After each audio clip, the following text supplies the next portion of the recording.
Assalamualaikum anak-anak 6 dan 6 Zamrud. Okey, teacher adalah teacher Yusnawati binti Muhammad Yusof. Boleh panggil teacher Yus. So kepada anak-anak 6 teacher dah mengajar tahun lepas, masa kamu masih tahun 5. So bagi anak-anak 6 Zamrud, tahun ni teacher akan mengajar kelas kamu untuk subjek matematik. So, tahun ni kita akan menggunakan buku teks matematik tahun 6. So, ini buku teks matematik tahun 6. Jadi, untuk unit 1 ialah nombor dan operasi. Okey. Pada kali ini, kita nak belajar topik jom belajar guna kalkulator. Okey, teacher minta kamu sediakan kalkulator bersama dengan kamu supaya kamu dapat belajar macam mana cara nak menggunakan kalkulator bersama-sama dengan teacher. Okey, ini adalah contoh kalkulator yang kamu boleh dapati di pasaran. So, ini kalkulator teacher. So, dekat kalkulator kita ada button off.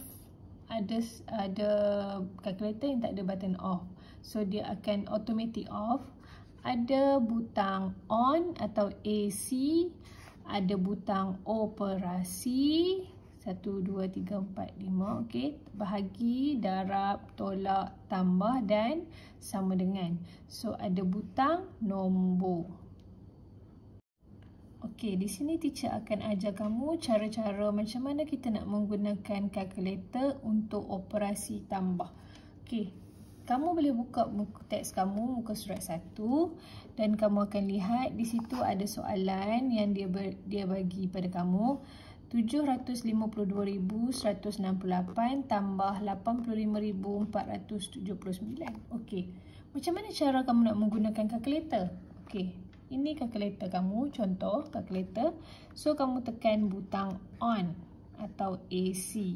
Okey, so kamu tekan nombor 752,168. Okey, nombor yang diberi, tambah operasinya tambah 85,479. Okey, selepas kamu menekan untuk kedua-dua nombor tersebut, untuk kamu mendapatkan jawapan, kamu perlu tekan sama dengan.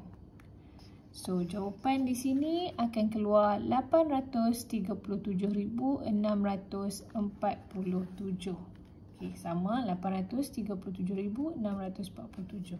Okey, itu salah satu contoh. Okey, contoh yang kedua ialah contoh untuk operasi bergabung. Dia ada operasi tolak dan operasi bahagi. Tahun lepas kita dah belajar dalam tahun 5 macam mana kita nak selesaikan operasi jika operasi tu ada operasi bergabung. Okey, di sini kita ada operasi tolak dan operasi bahagi. Okey, untuk operasi tolak dan operasi bahagi kita kena mengikut peraturan iaitu Kudabatota. Okey.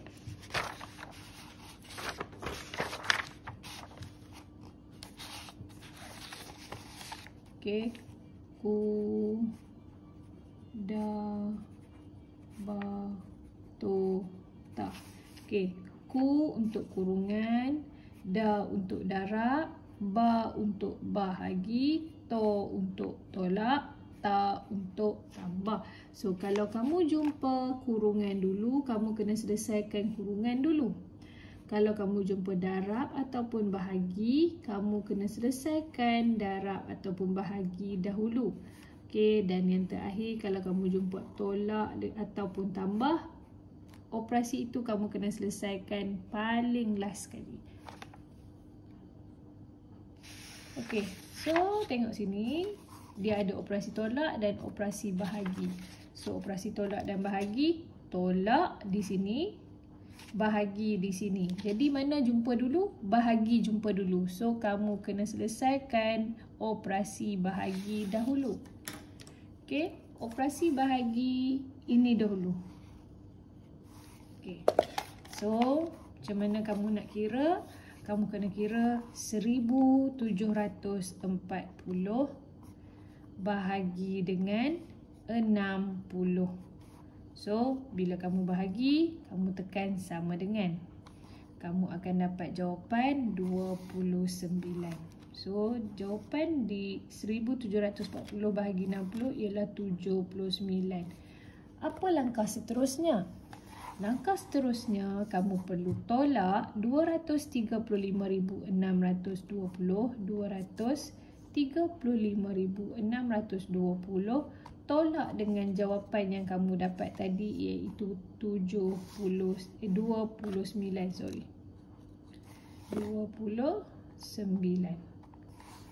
So, kamu akan dapat 235.591.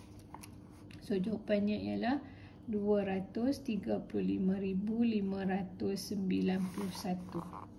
Okey, itu untuk jawapan untuk soalan contoh yang kedua. Okey, macam mana pula contoh yang ketiga?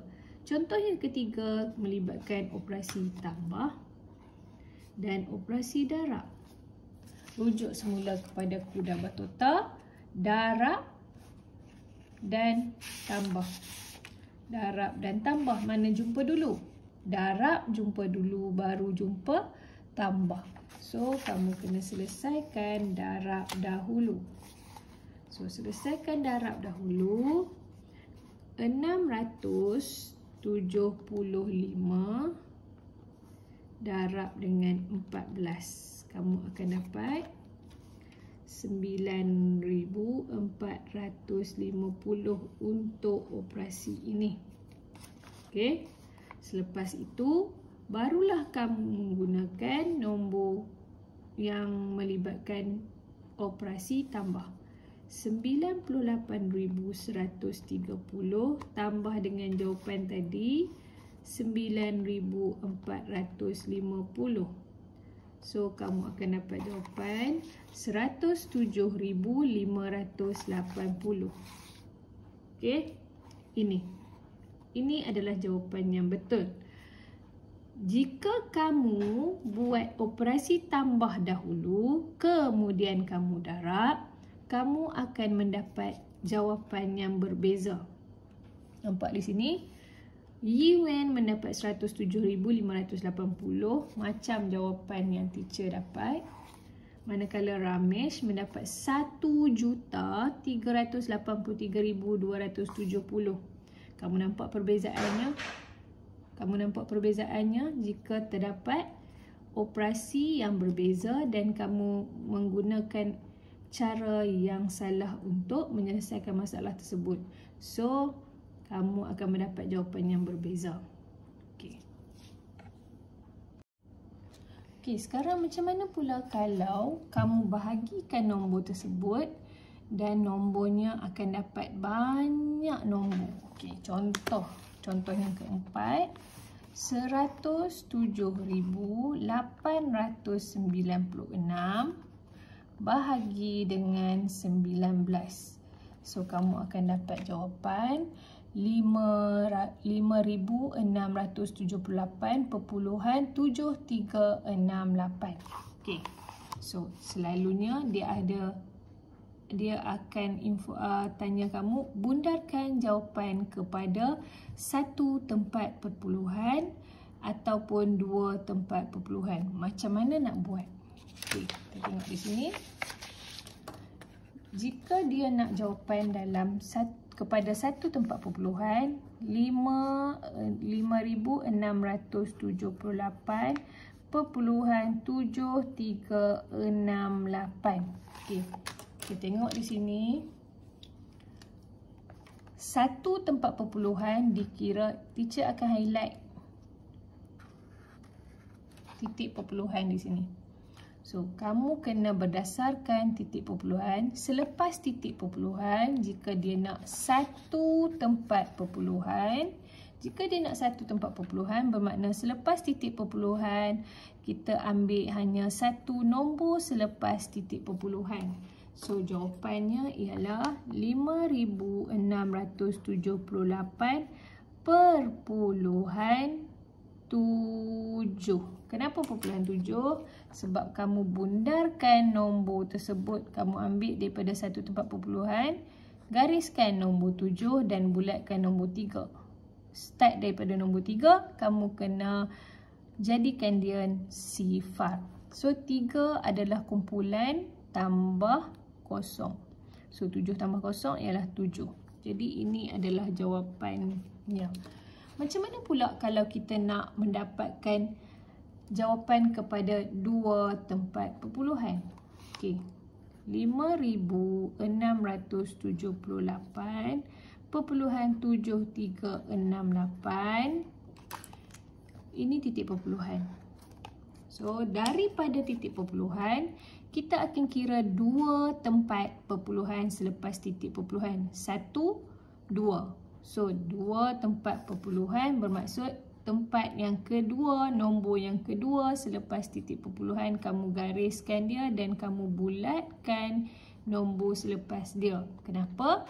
Sebab kamu perlu bundarkan nombor tersebut. So, 5,678 tak diusik titik perpuluhan. So, di sini yang akan mengelirukan kamu. 7, 3 dan 6. So, dalam bulatan ni 6 adalah kumpulan tambah 1 sebab dia lebih daripada 5. Jadi, bila dia tambah 1, dia jadi 4. 3 tambah 1 ialah 4. So, ini adalah jawapannya. Okey. So, ini adalah untuk satu tempat perpuluhan. Ini adalah jawapan untuk satu tempat perpuluhan. Ini adalah jawapan untuk dua tempat perpuluhan. Jadi, itu saja pelajaran kita pada hari ini. Teacher akan beri kamu latihan selepas ini dalam bentuk gambar. So, kamu perlu menyediakan 4 buku latihan iaitu MT1, MT2, MT3 dan MT4. Untuk hari ini, kita akan menggunakan MT1 untuk buat latihan. Okey, jumpa lagi. Assalamualaikum.